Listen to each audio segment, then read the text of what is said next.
Slovakiyada mavsumiy ishlar, turizm va qishloq xo'jaligi.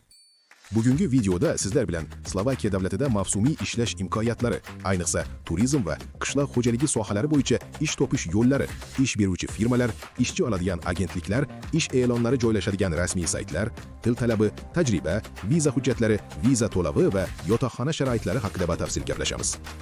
Bu video asosan o'zbek tilida gaplashadiganlar, Markaziy Osiyo fuqarolari uchun mo'ljallangan.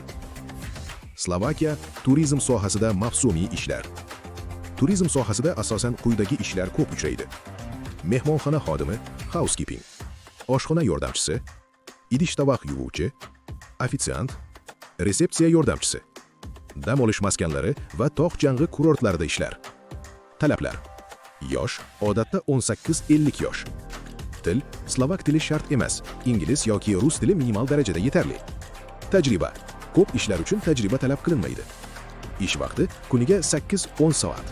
Oylik mavsumiga qarab o'rtacha 900-1300 yevro. Slovakiya qishloq xo'jaligi mavsumiy ishlari. Qishloq xo'jaligida quyidagi ishlar mavjud: meva terim, olma, uzum, qulupnay. Issiqxona ishlari, sabzavot saralash va qadoqlash. Ferma ishlari. Talablar: til bilish shart emas. Tajriba talab qilinmaydi. Jismoniy mehnatga tayyorlik. Oylik 800-1200 yevro. Ko'pincha yotoqxona va ovqat ish beruvchi tomonidan ta'minlanadi. Slovakiyada mavsumiy ish topiladigan saytlar. Quyidagi saytlar orqali to'g'ridan-to'g'ri ish beruvchilar yoki rasmiy agentliklar ish e'lonlarini joylaydi.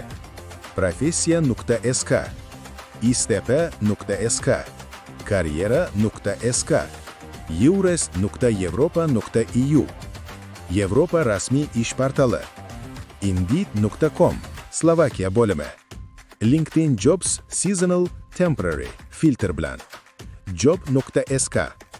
Bu saytlarda seasonal work, hotel staff, farm worker, agriculture kabi so'zlar bilan qidirish tavsiya etiladi.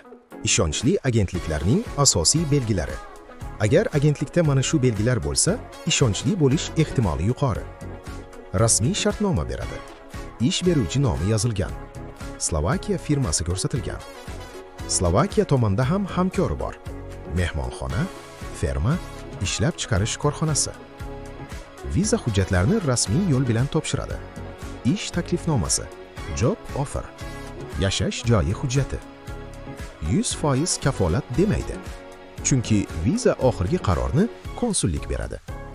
Pulni bosqichma-bosqich oladi. Hammasini oldindan emas. Aldamchi agentliklarning belgilari juda muhim. Agar shularni ko'rsangiz, uzoqroq yuring.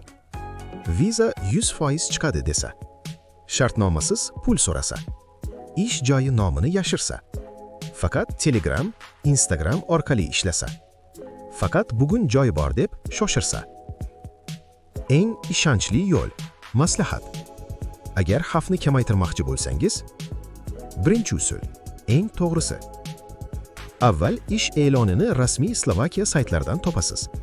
Keyin hujjat topshirishda agentlikdan yordam olasiz. Ikkinchi usul.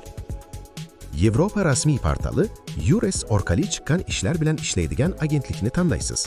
Markaziy Osiyo bilan ishlovchi agentliklar qanday ishlaydi? Slovakiya bilan ishlaydigan agentliklar odatda ish beruvchi bilan shartnoma tuzadi. Ishchi hujjatlarini tayyorlashga yordam beradi, taklifnoma, job offer chiqaradi, yotoqxona va ish joyini oldindan kelishadi. Eslatma: faqat shartnoma va rasmiy hujjat bilan ishlaydigan agentliklarga murojaat qiling. Slovakiya mavsumiy ish vizasi uchun hujjatlar. Odatda talab qilinadigan hujjatlar: xorijiy pasport, ish taklifnomasi, job offer, agentlik yoki ish beruvchi shartnomasi, anketa, surat, biometrik, sug'urta, yashash joyi ma'lumoti. Viza to'lovi o'rtacha 60-100 yevro. Agentlik xizmati narxi alohida bo'lishi mumkin.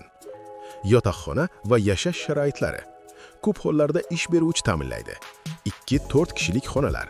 Ijara narxi bepul yoki oylikdan 100-200 yevro ushlab qolinadi. Oshxona va kir yuvish sharoiti mavjud. Slovakiya bilan ishlaydigan ishonchli agentliklar bor, lekin har kim emas. Shartnoma, ish beruvchi nomi va rasmiy hujjat bo'lmasa, u ish emas, xavf. Agar siz Yevropada ishlash, mavsumiy ishlar, ishonchli saytlar haqida doimiy ma'lumot olishni xohlasangiz, kanalga obuna bo'ling. Videoni yaqinlaringizga ulashing. Keyingi videoni o'tkazib yubormang. Keyingi videoda Slovakiyadan keyin qaysi davlatda ish osonroq topiladi, shu haqida gaplashamiz.